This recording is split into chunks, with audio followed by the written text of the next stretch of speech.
Kung sabi niya, hinahamon niya ako ng suntukan, nasa San Pablo siya, ah, nasa San Pablo siya, um, hindi ko kasi ikaw kayang patulan dyan. Wala ka naman alam sa nangyari, may alam ka ba? Wala ka naman alam, nandun ka ba? Baka kahit ako ikaw nandun, paluin mo, kaso body kaya ng dibdib mo yung mga ganun. Kasi wala ka naman ganun eh.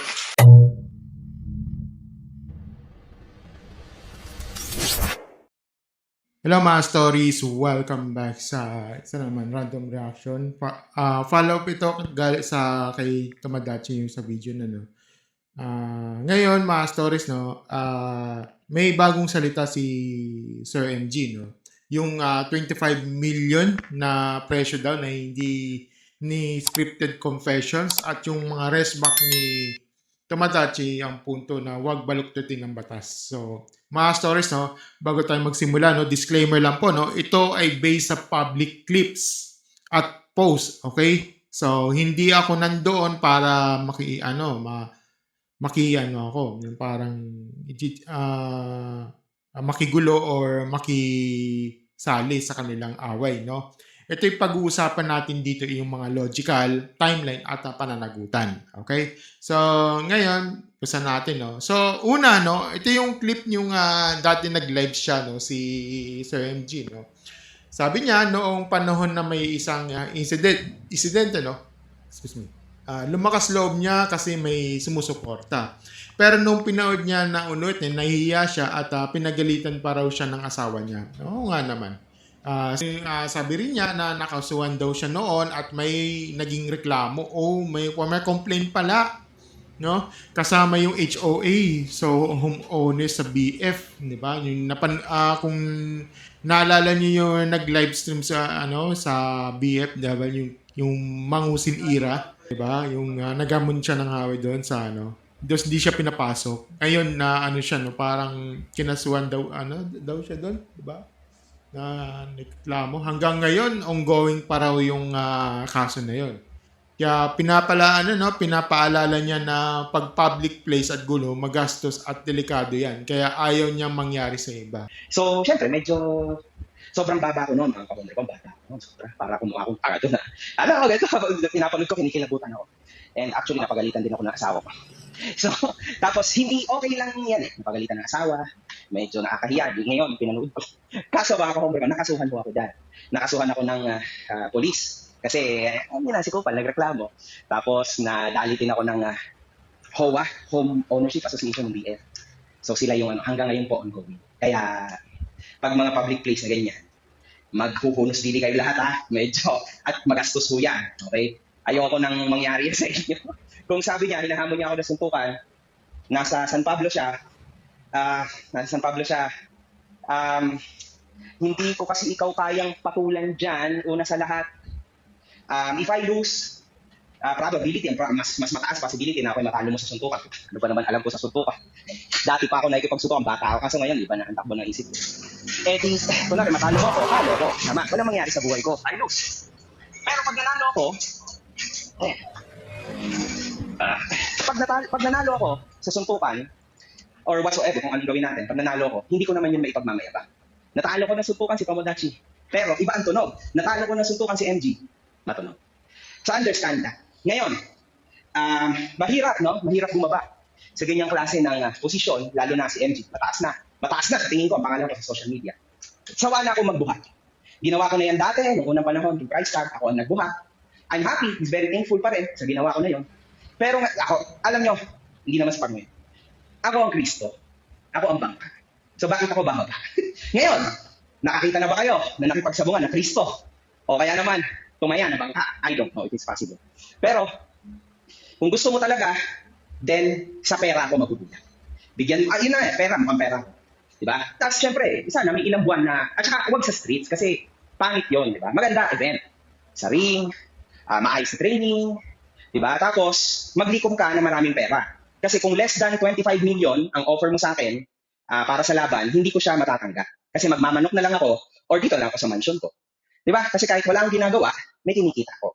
So, maglikom ka, mga 25, 26, 25 is okay.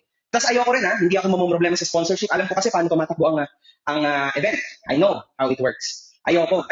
Wala kang isipin. Ang gusto ko, kikita lang ako. Tapos may kapagsuntukan sa ring, tapos training, mga kahit 2 months, okay na. Kung ano man kayanin ng 2 months, okay. Yun lang. Oh, understandable. Okay.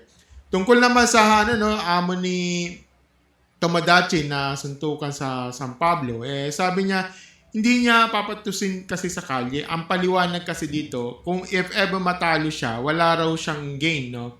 Kung ever manalo siya, hindi raw magandang tunog sa nanalo siya sa suntukan, no? Ang isang mas maliit na laban sa isang maliit na influencer, di ba? Pero kung if ever event daw yan, no? Event daw yan sa, let's say, sa ring, sa may sa ring yan na may organizer, diba? May training, may middleman, at walang abala sa sponsors, no? Well, papayag daw siya kung may halagang nasa 25 million, no? 3 rounds, 2 minutes, yan, ganun lang. Yun lang yun. Tapos na yun. Okay. At dagdag pa niya, no? Dapat mag-ingat sa mga salita kasi may pera raw siya at pwede raw maiuwi sa kasuhan. No? Sabi rin niya, no, ayaw niya sa kalye at ayaw niya mapaya sa mga anak niya. At marami raw siyang iniisip at kaso. Kaya ayaw niya ng sabay na gulo. No? Okay. Sunod naman, ito yung clip na pinost niya ang claim na tinuldakan na raw yung tumadyat na inamin na scripted. Kung napanood yung Ang nangyari talaga, di ba sinabi ko naman sa inyo, scripted naman na talaga yun. Yung bilyar na yun, nag-uusap na talaga kami doon. Di ba? Yung laban namin ni Awit, yung salita niya, for hype lang yun. May nahamon niya ako. clip na yun, no? Hindi lang si Tomodachi, pati na rin yung si Awit Gamer, namin niya na scripted din yun. Ano talaga yun? Scripted talaga yun. Oo. Ang masakit, hindi humilag si Wangbu. Tangi. Ginawa ng kantong bakal ng tako. Yun nga. Nakita ko nga sa video, pre, patusok yung bato. Oo. Hindi ilag yun. Alam niyang alalay lang yun, pre. Iilag. Pinapailag siya. Umiilag ka ha. Tapos, sasaltikin lang kita ng mahinang suntok. Yung suntok sana yung punto. Oo. Gabi, So, may clip ako dyan, okay? So, ngayon, at nag-ano na siya. Dagdag ko dito, no? Ipapasahin ko yung final, niya dito, no? Yung statements niya dito sa Facebook page, no? So, babasahin ko na to. Ito, sabi niya dito, yung huling, post niya dito. Sabi niya, wag mo nang baluktutin yung batas. Wag mong paglaruan. Maaring mas marami kang pera, magawan mo na ng paraan, may mapakulong mo ko habang buhay. Dahil sa dami mo na kamong pera, mananatili kang bonjing sa mata ko. Kahit hanggang namatay ako sa kulungan, hindi ako para sumuko o makiusap sa iyo, okay? Itatak mo sa utak at isipan mo. Isipan mo yan. Di basa ng yung pera mo. Huwag mo pinakikita sa mga kapwa nating Pilipino na kung sino mapera kahit siya ang mali. Tama pa rin dahil sa dami ng pera, huwag ganon. Mali yun. Usapan dito una kung pumuna. Huwag kang pupuna kung ayaw mong papuna. Ngayon, pati batas dadami mo dahil marami kang pera. Pinakikita mo lang lalo yung gaano kakatalino. Sino ka? Bawal kang labanan o sitahin. Ano ka, Goku? Okay. Ito yung aking yung thoughts ko dito, no. Ay, nako. Ito yung ko. Diretso ko take ko yung masters. Una, yung pinakamalinaw na bagong development dito ay ito. May mga clip na lumalabas na umamin daw na scripted yung billiard at away art na. Well, kung totoo yan, simple lang. Tama nang hinala ng tao na may setup. At kung may nasugat sa gitna ng scripted, alam mo naman, nasugatan. Ewan ko kung totoo man yan, mas lumalala yung responsibilidad yung mga nagbuo nung sitwasyon. Kasi ang scripted dapat may control. Okay? Pag nagkaroon ng sugat, diba? Yung parang nabli, ibig sabihin may nabitaw na control. Okay? Pangalawa, yun ito, tungkol sa 25 million na presyo ni Sir MG. Well, logical speaking, siya sa negosyo side, no? kung sikat ka at malaking reach mo, no, may value ka. At tama rin yung isang punto niya na ang street fight walang dulot kundi kaso, hiya at posibleng sakitan. Pero opinion ko dito, no, sobrang off yung delivery niya na may halong may pera ako. Well, mag-ingat ka, baka kasuhan kita, ganun yung sinabi niya. Kasi kahit ang ano pang intention mo, no, ang dating niyan sa madla power play, 'di ba? Parang parang pag may pera, may panakot. Parang ganun yung dating sa akin, okay? Pangatlo yung comment na natakot si MG. Yung about sa yung may nakita ko sa comments, hindi ko sasabihin na. Especially sa YouTube, may well, to be honest, no, naintindihan ko kung bakit yan ang basa ng iba, no? Kasi kapag may hamon, tapos ang sagot mo, price tag, no? Ang sagot mo, price tag, ang labas sa tao, umiiwas ka, pero sa akin, hindi lahat ng pag-iiwas takot, di ba? Pero sa akin, hindi lahat ng pag-iiwas ay takot. Minsan, adult decision lang, di ba? Lalo na kung may family ka, may record ka na, nakaranas ka na ng reklamo at ayaw mo nang ulitin. Diba? Katulad yung doon sa sa Homeowners Association, nagkaroon siya ng kasuhan doon. Hindi natin nalalaman. Diba? Yun yung ang problema lang kasi dito, no, hindi niya inend yung sa ayaw ko sa gulo eh. Well, dinugtong lang parang na pag lumagpas ka, may pera ako. Yan yung nagpapaingay dito. Okay? So, yun. Pangapat, ito tungkol sa post ni Kabadachi sa last post niya, yung wag baluktutin ng batas, no. Ito yung punto na dapat linawin natin, okay? Walang masama magdemanda kung may mangyaring pananakit o paninira, no. Well, proseso 'yan, okay? Ang mali kasi dito yung gamitin ng pera at kaso bilang pagtatahimik o bilang pantakot sa in public, di ba? Kasi ang batas dapat pantay . Pero ganito rin Tomodachi, no? Kung ikaw mismo ang brand mo ay hamon, drop location at matapang na tono, wag ka rin mabigla pag may sumagot na parang legal. Kasi ikaw din malalagay ng isang apoy sa gasolina, 'di ba? Panglima, yung pinaka nakakasawang pattern sa lahat ito nagsimula sa issue na scripted ba o hindi, no? Ang endgame kasi dito biglang suntukan, streets, presyo, kaso, pera, ego. Okay. Ang tanong, anong nasolve? Walang nasolve dito.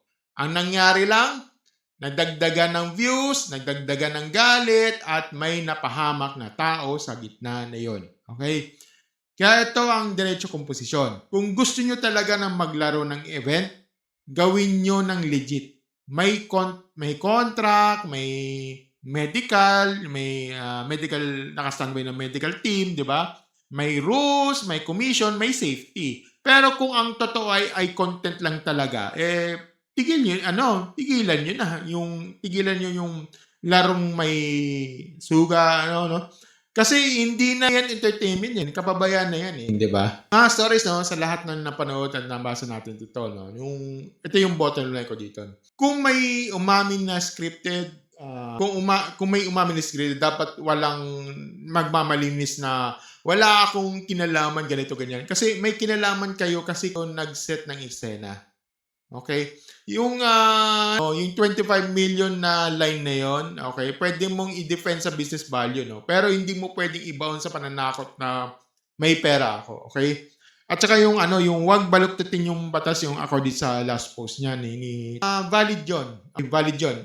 Kung may abuso yon, okay? Pero hindi rin valid gamitin ang victim card habang ang style mo ay hamon at imitation din. Kasi kung may gusto akong makita dito, hindi suntukan hindi drama, gusto ko lang dito accountability. Apology kung may nasaktan at tapos na yung usapan. Okay, at tapos na, okay? So, mga stories para sa kinalaman, anong masasabi niyo dito? Para sa iyo, yung 25 million ba ni Sir MG ay valid na presyo sa event o palusot lang para umiwas? Ito pa. Kung umamin na scripted yung away, dapat ba may managot kapag may nasuga sa gitna ng content? No? Comment down below at pag-usapan natin yan. Kung gusto niyo ng ganitong opinionated, logical, diretso magsalita ng commentary videos, don't forget to like, share, subscribe sa ating channel, and click na notification bell sa ating baba. Kung may bukal kayo sa puso dyan na may Gcash o Maya sa may pin comment sa baba, para pag-upgrade ko ng PC at video cam para sa ating channel. Okay? Maraming salamat sa inyo, mga stories. Thank you and have a great night, stories. Bye!